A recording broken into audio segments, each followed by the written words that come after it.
Hola, saludos a todos. Vamos a situar a los judíos, sobre todo a los infames sionistas, en su justo lugar y explicar por qué el mundo anglosajón se entremezcla con los magnates judíos. Vámonos primero a Londinium, que fue fundada alrededor del año 40 por los romanos, arrasada y después reconstruida y perimetrada con un muro defensivo de alrededor de 1 milla cuadrada que se mantuvo siempre independiente, mientras Londres crecía a su alrededor, sobreviviendo a todo tipo de adversidades a lo largo de 2000 años, tal como expuse en el vídeo que pueden visualizar pulsando en el enlace arriba en su pantalla. Por aquellos tiempos, el judío era el lógico enemigo del cristiano imperio romano, por basar este último su libro de referencia y su religión en el dios judío.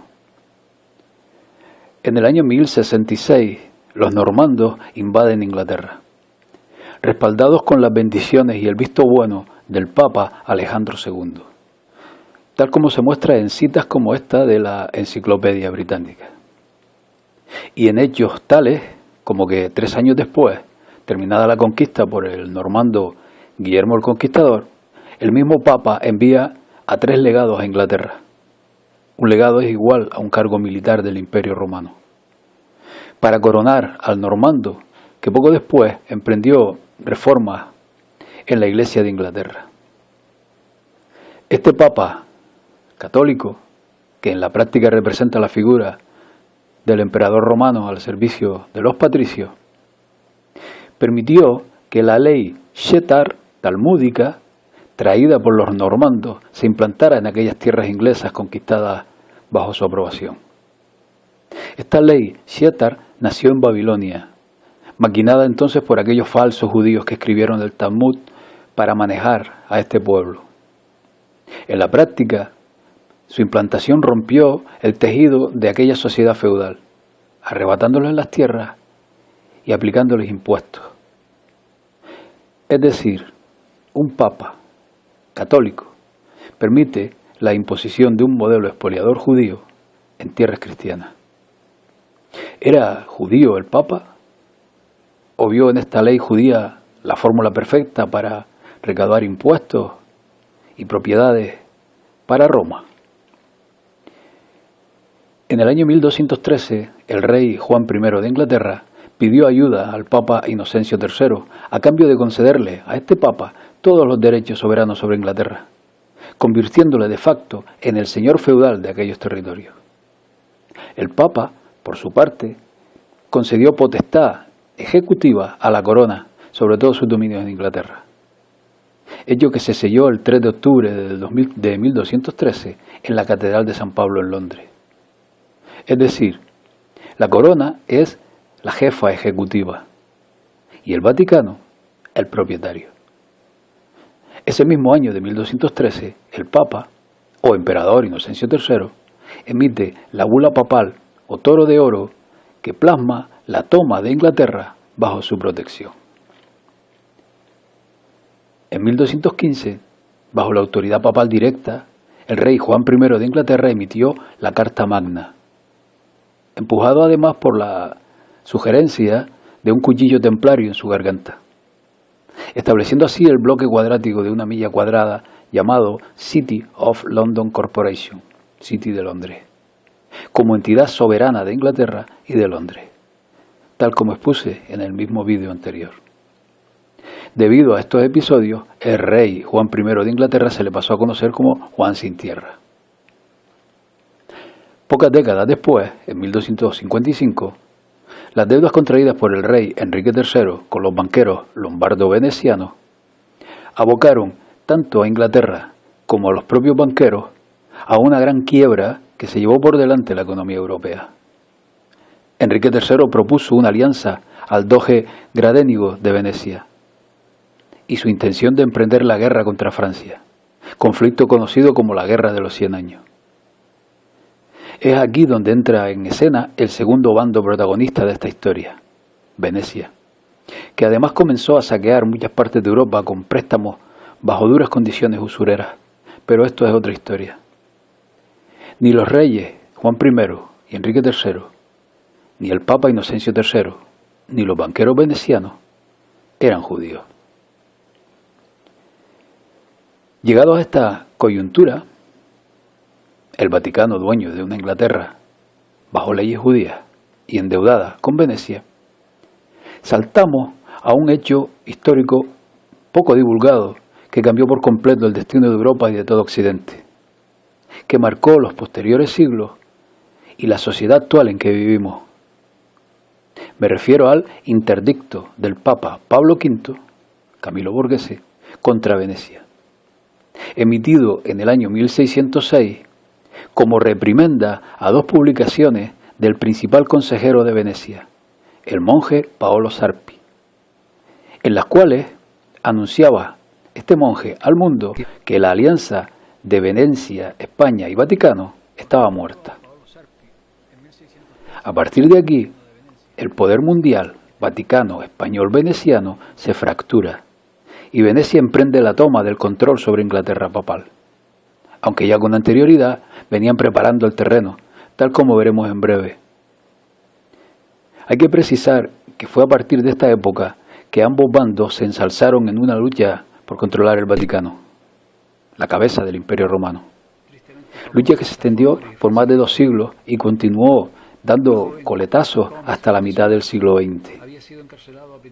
Resulta de vital importancia, para lo que expondré a continuación, comprender que lo visto hasta ahora con respecto a Inglaterra fue obra del bando unificado. Solo había uno, el Vaticano-Venecia. Y los hechos y protagonistas que verán a continuación son obra del bando que emprendió la tarea de arrebatarle a Roma, es decir, a sus ex socios, el control sobre Inglaterra. Veamos. Como decíamos, Venecia preparaba el camino hacia Inglaterra antes del interdicto papal que ocasionó la ruptura, enviando primero a Inglaterra a Francesco Giorgi, más conocido por Zorzi, un franciscano de Venecia y cabalista perteneciente a una de las 10 familias gobernantes de Venecia y sobrino de Gasparo Contarini. Sí, el mismo Contarini, cofundador de los jesuitas, que a su vez apoyaba la Contrarreforma. Sus cometidos, los de Giorgi, fueron 2: fagocitar el divorcio de Enrique VIII para así formar el cisma que rompería con Roma y de paso con España, haciéndole caer en la trampa sexual de Ana Bolena, nieta del líder de la facción veneciana en Inglaterra, Thomas Howard, duque de Norfolk. Y el segundo cometido, divulgar en Inglaterra la semilla Rosacruz cristiana, escribiendo su obra Harmonia Mundi, tomando los documentos Rosacruz alemanes del siglo XVI y fundiéndolos con la masonería para convertirla en especulativa. Es decir, entendamos bien esto: 2 facciones que pugnan por la misma mentira, el Imperio Romano disfrazado de Iglesia Católica, no pueden desvelar y poner en riesgo sus trampas comunes. Digo, si Roma tenía órdenes religiosas y de caballería, quien aspirara a dominarla debía crear armas similares. En este caso crearon la masonería especulativa en 1717. Y poco antes ya la venían sembrando todo el asunto con la Royal Society. Otro agente veneciano fue John Dee, una especie de Rasputín en la corte de los Tudor. Estos Tudor que demostraron ser contrarios a Venecia, que gracias a sus conocimientos cabalísticos, esotéricos, hizo de la reina Elizabeth una extraña mujer que no quiso casarse con Felipe II y murió sin dejar descendencia, dando paso así a la dinastía Estuardo, pro-veneciana.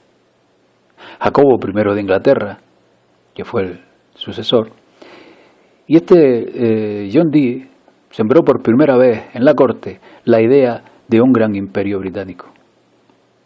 Es decir, pleno éxito de este mago, que con sus prácticas evitó la descendencia de los Tudor, antivenecianos, y fomentó la idea imperialista.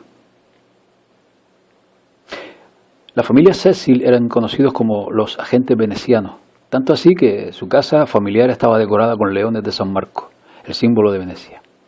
La reina Elizabeth estuvo también influenciada por William Cecil y por su hijo Robert, considerado jefe de la inteligencia de Inglaterra de entonces. Oliver Cromwell era sobrino del agente veneciano Thomas Cromwell, este último autor de la decisión de Enrique VIII de romper con Roma y formar la Iglesia de Inglaterra. Casado con la viuda del financiero veneciano genovés, Sir Horacio Pallavicini, un controlador importante de las finanzas estatales inglesas, de una importantísima familia de la nobleza negra, cofundadora de los jesuitas. Esta viuda trajo 2 hijos de su matrimonio con Pallavicini y los casó con sus propios hijos posteriores, Cromwell. Así que la familia Cromwell estaba íntimamente relacionada con el mundo de las finanzas venecianas. Venecia tuvo que construir su propia facción entre la nobleza inglesa para controlarla. Y lo hizo con la creación de una clase mercantil rica, controlada por protestantes. Así, en 1581, una empresa comercial fue creada con el Acuerdo de Venecia. Se llamaba la Turkey Company.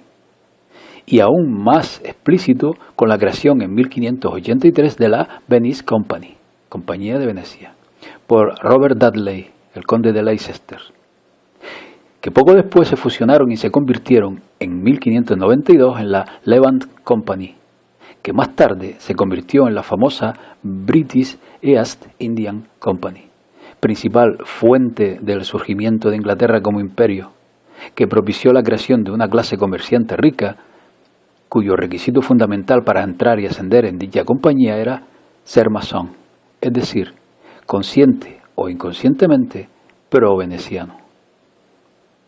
Es también revelador que entre el año 1509 y 1715 dominaba Inglaterra un partido cuyo nombre lo dice todo, el Partido Veneciano.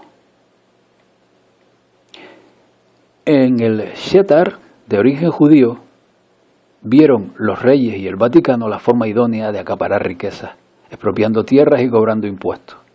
Y por ello, el rey de Inglaterra, Jorge III, culminó su implantación cuando en The Georgetown Law Journal, volumen 71, páginas 1179 a 1200, establece que los judíos son propiedad de los reyes normando y anglosajón, y además los nombra administradores del sistema bancario de la corona. Esta ley es conocida hoy día como el Código Comercial Uniforme, que es el derecho internacional privado, el derecho comercial, la ley del mar aplicada en tierra. Bajo similares reglas, mismo rey y mismas leyes, se crearon los Estados Unidos, cuyos dueños son hoy día la corona británica, con la aprobación de los amos, del Vaticano. Tanto así que Washington, en su fundación, se llamaba Roma, pero esto es también tema aparte. ¿Era judío el rey Jorge III? ¿Estaba por entonces el Vaticano infiltrado por judíos?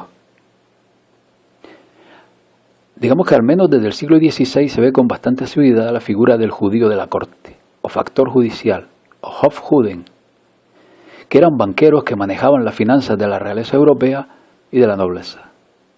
Se hicieron necesarios porque las prohibiciones contra la usura se aplicaban a los cristianos y no a los judíos.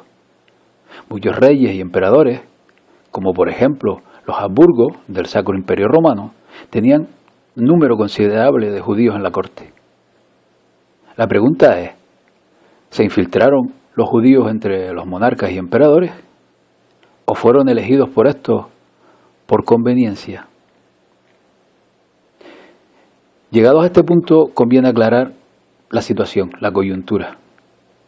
Una Inglaterra tomada en el año 1066 por el Vaticano y arrebatada después por sus oponentes y socios de antaño, por Venecia, que atrae para su causa al enemigo de su enemigo, al judaísmo.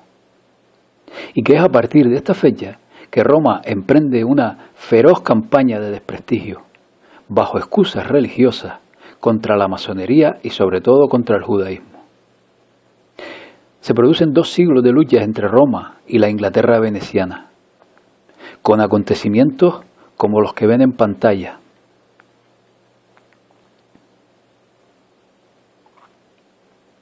Roma contraataca difundiendo propaganda antijudía, sobre todo a raíz de una ficción, quién sabe si intencionada o no, un capítulo del libro Biarritz, titulado En el cementerio judío de Praga, en que el autor narra una reunión secreta de judíos en un cementerio para conspirar para gobernar el mundo.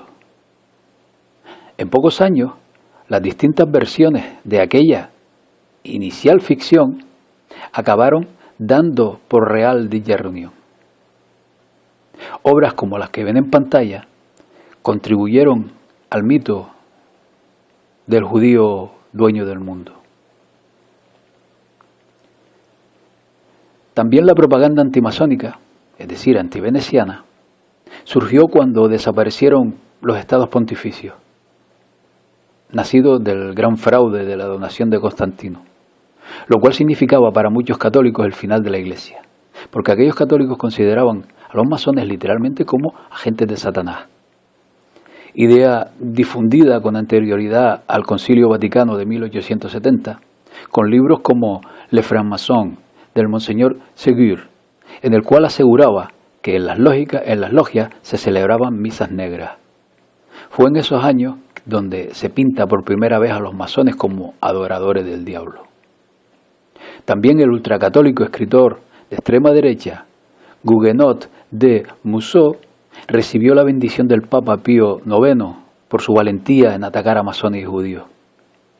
O el polémico estafador Leo Taxil y sus escritos acusando de satánicos a los masones, todo lo cual se demostró ser un fraude. Todo esto y mucho más fue contribuyendo a la propaganda.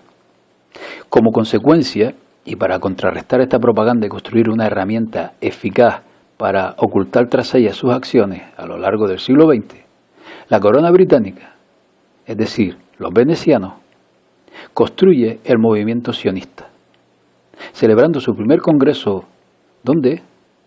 En Suiza, siendo desde entonces el elemento provocador y desestabilizador de los mayores conflictos del pasado siglo. Otro de los episodios que se señalan como infiltrados por los judíos ha sido el Concilio Vaticano II, donde, debido a su enfoque ecuménico, debían estar los judíos, con los cuales medió el jesuita Agustín Bea. Era lógico, puesto que por entonces Venecia dominaba el Vaticano y los judíos eran y son sus administradores. Entonces, ¿fueron los judíos que se infiltraron? ¿O más bien fue una regularización de su situación con respecto a la nobleza negra que ya gobernaba en el Vaticano? Por otra parte, amplia es la lista de referentes intelectuales y de medios de comunicación dedicados a enfocar hacia el sionismo al tiempo que opaca a los otros.